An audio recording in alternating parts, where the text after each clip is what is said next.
পালিয়ে যাওয়া মেয়ের প্রতি পিতার চিঠি। মারে, শুরুটা কিভাবে করব বুঝে উঠতে পারছিলাম না। যেদিন তুই তোর মার অস্তিত্ব ছেড়ে ভূমিষ্ঠ হয়েছিলি সেদিন থেকে তোকে মা বলে ডাকতে শুরু করলাম। তোকে মা ডাকতে গিয়ে নিজের মা হারানোর ব্যথা ভুলেই গিয়েছিলাম। তোর মাকেও কোনোদিন মা ছাড়া অন্য নামে ডাকতে শুনিনি। বিদ্যালয়ের প্রথম দিন শিক্ষক তোর নাম জিজ্ঞাসা করেছিল, তোকে মা বলে ডাকতে ডাকতে তার নামটাও ভুলে গিয়েছিলাম। আমি তোর নাম না বলতে পারায় সবাই আমাকে নিয়ে হাসছিল, তাই চিঠির উপরে তোর নামের জায়গায় মা লিখেছি। হঠাৎ করে তুই এভাবে চলে যাবি আমি তা বুঝতেও পারিনি। ছেলেটা সেই দিন বাইক করে ব্যাগ নিয়ে তোর জন্য অপেক্ষা করছিল, কখন তুই দরজা খুলে বাইরে বেরিয়ে আস। আমি তখন ঘরের ভেতরে বসে আল্লাহর কাছে প্রার্থনা করছিলাম, আর কতটা ভালোবাসতে পারলে তুই আমাকে ছেড়ে চলে যাবি না। তুই ঘরে বসে ভাবছিলি আজ যেতে না পারলে ছেলেটার কাছে ছোট হয়ে যাবি, আর আমি ভাবছিলাম তুই চলে গেলে সমস্ত পিতৃ জাতির কাছে কি করে মুখ দেখাবো। জানিস মা, তুই তোর 3 বছরে ভালোবাসা খুঁজে পেয়েছিস, কিন্তু আমার জীবনের থেকে 30 বছরে ভালোবাসা হারিয়ে গেছে।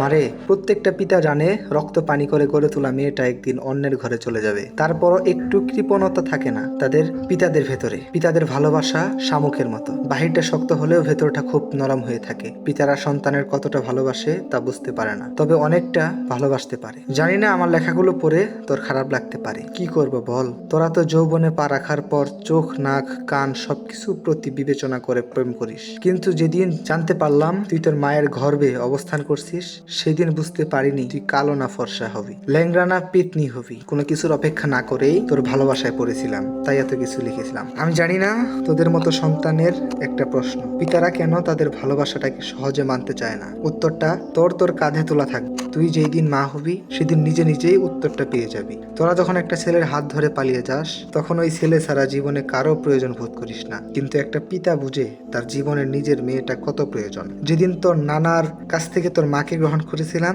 সেদিন প্রতিজ্ঞা করেছিলাম যে যদি মেয়ে হয় তাহলে নিজের মেয়েটাকে তার স্বামীর হাতে তুলে দিয়ে কন্যাদানের দায়িত্ব থেকে নিজেকে হালকা করব। তাই তোর প্রতি এত অভিমান। মারে, পিতার ওপর রাগ করিস না। তোরা যদি অল্প দিনের ভালোবাসার জন্য ঘর ছেড়ে পালাতে পারিস, তবে আমরা 30 বছরের ভালোবাসার জন্য বেরপরা হব না কেন? পিতারা মেয়ের সন্তানের জন্মের পর চিন্তা করতে থাকে নিজের মেয়েটাকে সুপাত্রের হাতে তুলে দিতে পারবো তো, আর যৌবনে পা রাখার পর চিন্তা করে কোনো প্রকারের ফাঁদে পড়ে পালিয়ে যাবে না তো। তাই মেয়েদের প্রতি প্রত্যেকটা পিতার একটা নজরদারি। যদি মন কাঁদে চলে আসিস, বুক পেতে দেব। হয়তো তোর মায়ের মতো তোকে পেটে ধরিনি, তবে পিঠে ধরার যন্ত্রণাটা সহ্য করতে পারছি না। সত্যি অনেক কষ্ট হয় যখন মা পিতার কাছ থেকে একটি মেয়ে অন্যের হাত ধরে পালিয়ে যায়। তাই আমাদের সতর্ক থাকতে হবে। প্রত্যেকটা সন্তানের উচিত সে যেন তার মা পিতার মনের কষ্টটা না দেয়। তাই প্রত্যেকটা যুবক যুবতীদের মনে রাখতে হবে, প্রেম ভালোবাসা করে বিয়ে করা যে কথা, খালকে কেটে কুমির আনা সে কথা। আজ পর্যন্ত মা পিতার মনে কষ্ট দিয়ে কেউ প্রকৃত সুখী হতে পারেনি। কতদিন